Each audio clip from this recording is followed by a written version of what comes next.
আসসালামু আলাইকুম। আশা করি আলহামদুলিল্লাহ ভালো আছেন। আলহামদুলিল্লাহ আমরাও ভালো আছি। আজকে আরেকটা নতুন ভিডিও নিয়ে হাজির হলাম।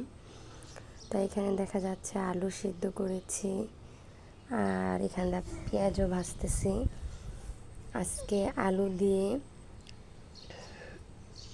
বিক্রমপুরে আলুর ডাল রান্না করে যে, সেরকম করেই রান্না করব।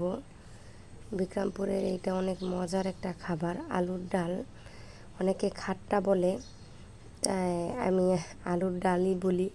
তার জন্য যে আলুটা হালকা একটু চটকিয়ে তারপরে রান্নাটা করব। এখানে যা যা মশলা দেওয়ার দরকার তা আমি সব দিয়ে দিয়েছি, আর আলুটাও দিয়ে দিয়েছি। দিয়ে আমি ভালো করে কষিয়ে নেব। ভালো করে বলতে অত না, একটু মিক্সচার করে একটু কষিয়ে নেব। তারপর আমি একটু পানি দিয়ে দিলাম। পানি দেওয়ার পর এখন দেখি ভালো করে ফুটুক, কেন যেহেতু সব কিছু সিদ্ধ করা আর মশলা আমি ভালো করে কষিয়ে নিয়েছি। এই যে আলুর ডাল আমার রান্না হয়ে গেছে।